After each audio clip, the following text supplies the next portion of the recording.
ನೋಡಿ, ರಾಮಲಿಂಗಾರೆಡ್ಡಿಯವರು ಈ ರಾಜ್ಯದಲ್ಲಿ ಒಳ್ಳೆಯ ಮಂತ್ರಿಗಳು ಮತ್ತು ಯಾವುದೇ ರೀತಿಯ ವಿವಾದಾತ್ಮಕ ಆಗಲಿ ಭ್ರಷ್ಟಾಚಾರ ಆಗಲಿ ಯಾವುದೂ ಸಹ ಇರಲಾರಂಥ ಒಬ್ಬ ಒಳ್ಳೆಯ ವ್ಯಕ್ತಿ. ಅವರು ಕೇಳ್ತಾ ಇರೋದು ನಿಜ ಅಲ್ಲ. ಈ ಜಲಸಂಪನ್ಮೂಲ ತೊಗೊಂಡು ಏನು ಮಾಡ್ಬೇಕ್ರಿ? ಬೆಂಗಳೂರಿನಾಗ ನೀರಾವರಿ ಉತ್ತರ ಕರ್ನಾಟಕದ ನಮ್ಮ ಸಚಿವರಿಗೆ ಕೊಡಬೇಕು. ಅದು ಯಾರಿಗೆ ಕೊಡ್ತಾರೆ ಕೊಡಲಿ, ಉತ್ತರ ಕರ್ನಾಟಕದವರು.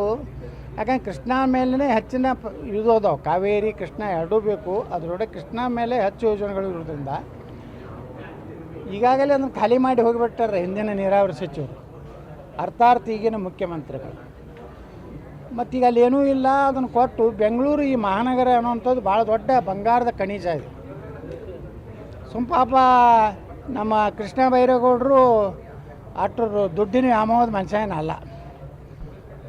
ಆ ಒಂದು ಇಲಾಖೆ ಇಂಡೈರೆಕ್ಟಾಗಿ ತಾವೇ ನೋಡ್ಬೇಕಂತೇಳಿ ಮುಖ್ಯಮಂತ್ರಿ ಡಿ ಕೆ ಶಿವಕುಮಾರ್ ಅವರು ಈ ರೀತಿ ಒಂದು ಒಳ್ಳೆಯವರಿಗೆ ಕಾಲ ಇಲ್ಲ ಕಾಂಗ್ರೆಸ್ನಲ್ಲಿ. ಎಲ್ಲ ಪಕ್ಷದಲ್ಲಿಯೂ ಒಳ್ಳೆಯವ್ರ ಕಾಲ ಭಾಳ ಕಡಿಮೆ. ಆದರೆ ಕಾಂಗ್ರೆಸ್ನಲ್ಲಿ ಅಂತರೂ ಎಲ್ಲರಿಗೂ ಒಳ್ಳೆಯವರಿಗೆ ಎಲ್ಲೋ ಕಾಲಿಲ್ಲ. ರಾಮಲಿಂಗಾರೆಡ್ಡಿಯವರ ರಾಜೀನಾಮೆ ಈ ಸರ್ಕಾರದ ಒಂದು ಭವಿಷ್ಯದಲ್ಲಿ 20 ತಿಂಗಳ ಉಳಿದಿಲ್ಲ. ಈ ಸರ್ಕಾರದಲ್ಲಿ ಸಾಕಷ್ಟು ಭಿನ್ನಮತ ಪ್ರಾರಂಭ ಆಗ್ತದೆ. ನಿನ್ನೆ ನಮ್ಮ ಹಿಂದಿನ ಸಹಕಾರ ಸಚಿವರಾದಂಥ ರಾಜಣ್ಣವರು ಸಹ ಹೇಳಿದ್ದಾರೆ, ಅಹಿಂದವನ್ನು ಸಂಪೂರ್ಣವಾಗಿ ನೆಗ್ಲೆಕ್ಟ್ ಮಾಡ್ತಾಯಿದ್ದಾರೆ ಅಂತೇಳಿ. ಅಹಿಂದಾನೇ ನಮ್ಮ ದೊಡ್ಡ ಒಂದು ಶಕ್ತಿ ಇತ್ತು, ಅದನ್ನು ಕುಂದಿಸುವ ಕೆಲಸ ಮಾಡ್ಯಾರ ಅಂತೇಳಿ ರಾಜಣ್ಣ ಹೇಳಿದ್ದಾರೆ. ಈ ರೀತಿ ಅಪಸ್ವರ ಏನು ಪ್ರಾರಂಭ ಆಗಿದೆ. ಇವತ್ತು ಕರ್ನಾಟಕದಲ್ಲಿ ಮೊದಲೇ ವಿಕೆಟ್ ಪತನ ಆಗಿದೆ. ವಿಜಯಪುರದಲ್ಲಿ ಮೊದಲನೇ ಹೋರಾಟ ಪ್ರಾರಂಭ ಆಗಿದೆ.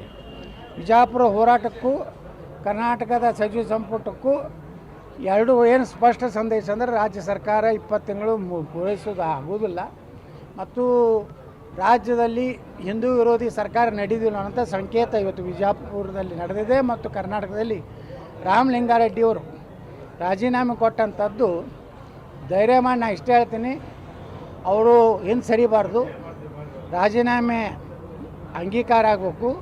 ಮತ್ತು ಆ ನಗರಾಭಿವೃದ್ಧಿ ಬೆಂಗಳೂರು ನಗರಾಭಿವೃದ್ಧಿ ಅನ್ನೋಂಥ ಬಂಗಾರದ ಕಣಜ ರಾಮಲಿಂಗಾರೆಡ್ಡಿ ಅವ್ರು ಸಿಕ್ಕರೆ ಪಾಪ ಅಲ್ಲಿ ಬಡವರಿಗೆ ಬೆಂಗಳೂರಿನವ್ರಿಗೆ ಸ್ವಲ್ಪ ಭ್ರಷ್ಟಾಚಾರದ ಒಂದೇನು ದಾಹ ಇದೆ ಕಡಿಮೆ ಆಗ್ತದೆ ನನಗೆ ಅನ್ನಿಸ್ತದೆ. ಈ ಪರ್ವ ಮುಂದುವರಿತಾರೆ ರಾಜೀನಾಮೆ ಪರ್ವ 100% ನೋಡಿರಿ. ಈಗ ಅಲ್ಲಿ ಯಾರೂ ಸಮಾಧಾನ ಇಲ್ಲ. ನಮ್ಮ ಎಂ ಬಿ ಪಾಟೀಲ್ರೆ ನಿನ್ನೆ ನೋಡಿದ್ರೆ ಪ್ರಮಾಣ ವಚನ ತೊಗೊಂಡ ಮ್ಯಾಗ ಹಿಂಗೆ ಮಾಡಿದ್ರು. ಅಂದ್ರೆ ಎಲ್ಲರೂ ಒಂದಾಗ್ಯಾರ. ಇವರು ನಮ್ಮನ್ನ ಯಾರೂ ಹಳಿನಾಗಿ ಕೇಳಾಗ್ಯಾರ ಅನ್ನಂಗಿತ್ತು ಅದು ಸಂದೇಶ.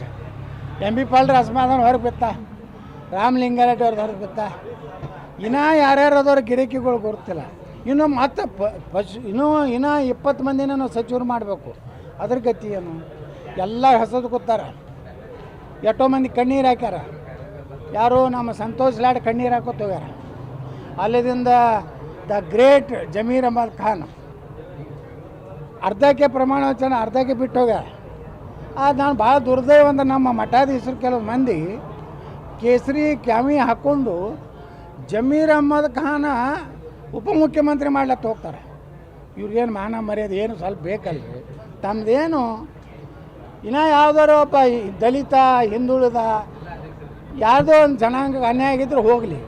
ಜಮೀರ್ ಅಹಮದ್ ಖಾನ್ ಉಪಮುಖ್ಯಮಂತ್ರಿ ಮಾಡೋ ಅಂದ್ರೆ ಎಲ್ಲಿಗೆ ಬಂದೈತಿ ಮಠಾಧೀಶರ ಕೆಲಸ ಅಂದ್ರೆ ಇವರು ಬರೇ ಮಂತ್ರಿ ಮಾಡೋದು ಮುಖ್ಯಮಂತ್ರಿ ಮಾಡೋದ್ರಾಗ ಇವ್ರು ಬಿದ್ದಾರೆ. ಈ ರಾಜ್ಯದ ಜನರಿಗೆ ಬೇಕಾಗಿದ್ದು ನೀರಾವರಿ, ನಿರುದ್ಯೋಗ ಯುವಕರು. ಇವತ್ತು 4 ಲಕ್ಷ ಹುದ್ದೆ ಖಾಲಿ ಅದಾವು. ನೀರಾವರಿ ಇಲ್ಲ, 4 ಲಕ್ಷ ಹುದ್ದೆಗಳು ತುಂಬಿಲ್ಲ. ಭ್ರಷ್ಟಾಚಾರ ಅಂತ ತುಳುಕಲಾಕತ್ತದ. ಮೊದಲೇ ಕರ್ನಾಟಕದ ಬಜೆಟ್ ಏನೋ ಬೊಕ್ಕಸ ಖಾಲಿ ಆಗಿದೆ. ಇಂಥದ್ರಲ್ಲಿ ರಾಮಲಿಂಗಾರೆಡ್ಡಿಯವರ ಮೊದಲನೇ ಏನು ಪತನ ಆಗಿದೆಯಲ್ಲ, ಇದು ಪತನದತ್ತ ಡಿ ಕೆ ಶಿವಕುಮಾರ್ ಸರ್ಕಾರ.